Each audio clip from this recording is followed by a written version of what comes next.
Hello good morning. Nifty bank Nifty का level जानेंगे इस वीडियो के माध्यम से डिस्क्लेमर के साथ। डिस्क्लेमर ये है, ये व्यू है ओनली। इस व्यू पर ट्रेडिंग इन्वेस्टमेंट करते हैं, प्रॉफिट लॉस होता है, उसका रिस्पॉन्सिबिलिटी हमारा और इस चैनल का बिल्कुल भी नहीं है। सेकंड थिंग, अब हम निफ्टी की कल जो गिरावट हुआ 15,000 का पुट हमने बोला था मंथ एंड का एक्सपायरी का लेने के लिए, तो कल हमने उसमें प्रॉफिट बुक कर लिया। जैसे कल हमने वीडियो बनाया था कि 990, 980, 955 टूटेगा तो नीचे की तरफ जो सपोर्ट है वहाँ तक जा सकता है, और सपोर्ट 880 याद रखिए बहुत दिनों से चल रहा है, और 884 का लो लगाया। तो अब क्या, तो ऊपर के लेवल से एक अच्छा खासा गिरावट हो गया है, और ये गिरावट टेक्निकली गिरावट है।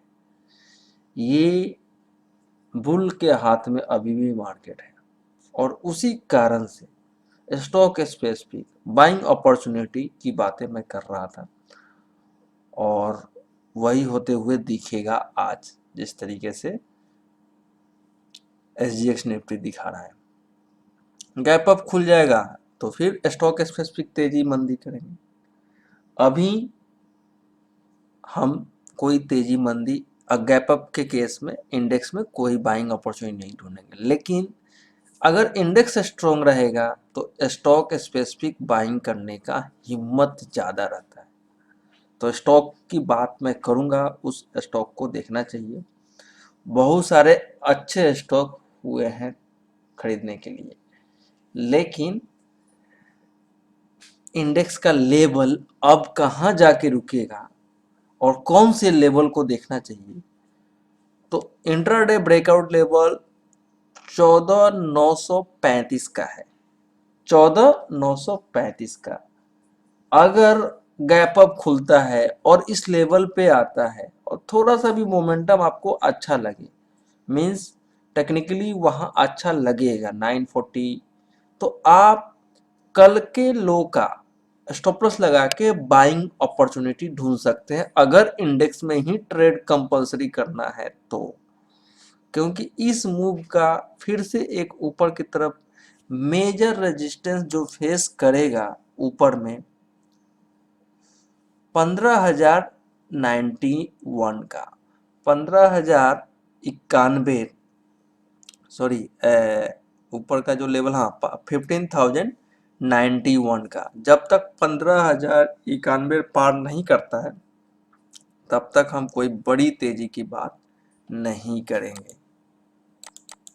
15,091 और 15,080 ये एक इम्पोर्टेंट लेवल होगा ऊपर की तरफ। तो 15,080 के ऊपर चलता है तो फिर क्या होगा, तो इंडेक्स में 15,200 का एक फाइनल ब्रेकआउट लेवल होगा, और वो ब्रेक कर जाए तो आश्चर्य नहीं करना चाहिए, फिर से हम डबल टॉप की तरफ जाएंगे। तो जब तक कल का लो होल्ड होता है तब तक बाजार में तेजी समझ सकते हैं। और ये है इंडेक्स का निफ्टी का व्यू। बैंक निफ्टी में प्राइवेट सेक्टर के बैंकों में मुझे तेजी का सिम्टम नहीं दिख रहा है, और इंडेक्स में इस कारण से इंडेक्स में कभी मेटल, कभी बैंक, कभी कोई ना कोई दाबता रहेगा। लेकिन PSU बैंकों में SBI का आज रिजल्ट है, बैंक निफ्टी में तेजी वही ला सकता है रिजल्ट से पहले। अगर बैंक निफ्टी 15,500 के 33,500 के ऊपर 33,510 20 के ऊपर चल पड़े, 25 के ऊपर चल पड़े, तो बाइंग अपॉर्चुनिटी ढूंढना चाहिए। टारगेट जो होगा 33,800, जो कल मैंने बोला था 33,850 60 के आसपास रेजिस्टेंस फेस करेगा।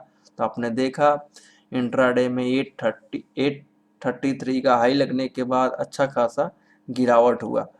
तो हमें बाई करना होगा 500 के आसपास, 520 के ऊपर, और 800 के आसपास का 750 का 200 से 250 पॉइंट की रैली प्ले कर सकते हैं अगर 500 के ऊपर सस्टेन करता है।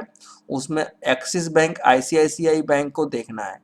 आईसीआईसीआई बैंक लगभग 622 के ऊपर ट्रेड होना चाहिए, और आईसीआईसीआई बैंक मुझे वीक दिखता है, लेकिन आरबीएल बैंक, बंधन बैंक, इनमें तेजी दिखता है।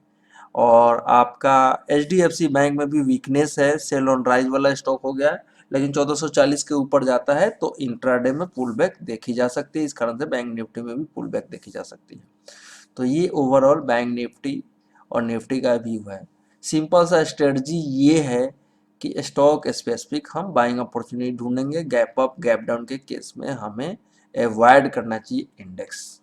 इंडेक्स पोजिशनल क्या व्यू है, तो आज आज ये क्लियर कर देगा, और मुझे लगता भी है कि 15,090 15,090 एक मेजर रेजिस्टेंस के तौर पे फिलहाल यूज हो सकता है, लेकिन 14,880 कटेगा तो ही हम मंदी करेंगे। ये एक इम्पोर्टेंट लेवल है, तब हम ट्रेंड डाउन होने के पूरे पूरे आसार हो जाएंगे। मेटल सेक्टर के शेयरों पे आप ध्यान दे सकते हैं। Buy on dip strategy use करेंगे और sell on rise strategy use करेंगे, ये बहुत ही अच्छा वोलेटाइल रह सकता है। सेल का बाइंग लेवल 114 रुपए के आसपास है, और JSW steel, Jindal steel and power का बाइंग लेवल 370 390 के जोन में है। और ये सारे ट्रेड शॉर्ट टर्म के लिए होंगे, क्योंकि जब स्टॉक जोर से गिरता है तो अचानक से नीचे की तरफ नहीं जाएगा, एक रेंज में फंसा रहेगा, टॉप आउट फॉर्मेशन। और याद होगा, मैंने अब मई के स्टार्टिंग पॉइंट पे ही, अप्रैल एंड में ही बोल दिया था कि मेटल यहाँ से फॉल करेंगे। उसका रिजल्ट आप लोग के सामने है।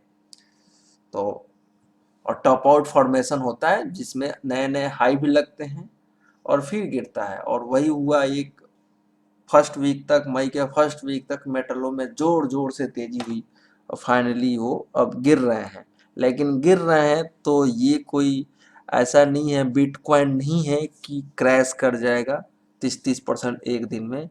ये एक रेंज में चलेंगे, तो इसलिए निचले लेवल पे आए तो बाइंग अपॉर्चुनिटी ढूंढना चाहिए। कौन कौन से स्टॉकों पे फिलहाल मेरा नज़र है, एनएमडीसी, आपका NMDC, SAIL and National Aluminium, इन तीन स्टॉकों पे ध्यान दे सकते हैं। जेएसडब्ल्यू स्टील में, जिंदल स्टील पावर में आप ध्यान दे सकते हैं, अप्रोक्सीमेट 370 390 के अराउंड। स्टॉक स्पेसिफिक मैं बात करूंगा आज के लिए। आज के लिए स्टॉक जो होगा, ITC, safe side trading strategy के लिए आईटीसी स्टॉक लेकर के आया हूँ, जिसमें नीचे 205 रुपए का स्ट्रॉन्ग सपोर्ट है। 205 रुपए होल्ड हो जाता है, 208 रुपये 50 पैसे के ऊपर अगर बाई करते हैं, मेरे डिक्शनरी में स्टॉप लॉस नहीं होता है। गिरता है तो फिर से बाई करेंगे, एवरेज पे निकलने की कोशिश करेंगे अगर ट्रेंड डाउन हो गया तो। वरना ये स्टॉक 208 रुपये 50 पैसे के ऊपर चलेगा तो 213 रुपये तक का एक लेवल है, वहां तक आ जाता है, क्लोजिंग हो जाती है तो फिर से ये स्टॉक 223 रुपये तक की तरफ जा सकता है। ये बहुत ही कंजर्वेटिव स्टॉक है, उल्टा भी चलता है। इसलिए आप, जो लोग चाहते हैं कि हाँ 205 टूट गया और नीचे आने लगा तो एवरेज पे बाई करके पोर्टफोलियो में होल्ड कर सकते हैं, उन्हीं को इस स्टॉक में बाइंग अपॉर्चुनिटी और ट्रेडिंग स्ट्रेटजी, ये ट्रेड लेना चाहिए। फिलहाल आज का मेजर ट्रेडिंग स्टॉक जो है, कल व्हाट्सएप ग्रुप में भी अपडेट किया था मैंने, और ये स्टॉक है Mahindra and Mahindra finance. Mahindra and Mahindra finance अगले 15-20 दिनों के लिए ये स्टॉक अप्रॉक्सीमेट, मुझे लगता है कि ये स्टॉक लगभग 190 की तरफ जा रहा है। Short term target, intraday target 170 का हो सकता है। डीप पे मिले तो लेना चाहिए। 155 का स्ट्रॉन्ग सपोर्ट है, मुझे नहीं लगता है टूटेगा, टूटेगा भी तो हम लेंगे। तो नीचे आएगा तो हम पार्ट बाय पार्ट बाई करेंगे, लेकिन मोमेंटम ट्रेड है ये, मुझे नहीं लगता है 158 157 टूटने वाला है इंट्राडे में।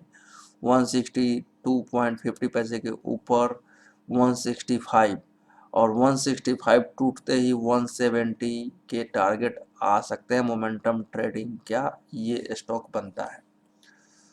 दूसरा स्टॉक अगर मैं ट्रेडिंग के लिए देखूं, और जिसको ट्रेडिंग मीन्स 10-15 दिनों के लिए, आपने देखा आरबीएल बैंक में, इंडिया बुल हाउसिंग फाइनेंस में, इंडिया बुल रियल एस्टेट में, सारे काउंटर कल जोरदार चल रहे थे और पिछले 10-15 दिन से मैं इन स्टॉकों पे, तो जो भी मैं स्टॉक लेके आता हूँ 10-15 दिनों के लिए होता है।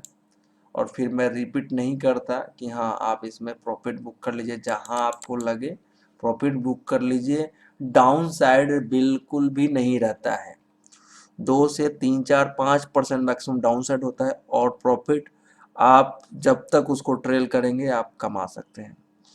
आज भी आप देख रहे हैं भेल चल रहा है, जीएमडीसी चल रहा है, जीआईपीसीएल चल रहा है, आपका बैंक ऑफ बड़ौदा, ये सारे स्टॉक ठीक ठाक हैं, अभी भी मोमेंटम में बने हैं और बड़ी तेजी बाकी है।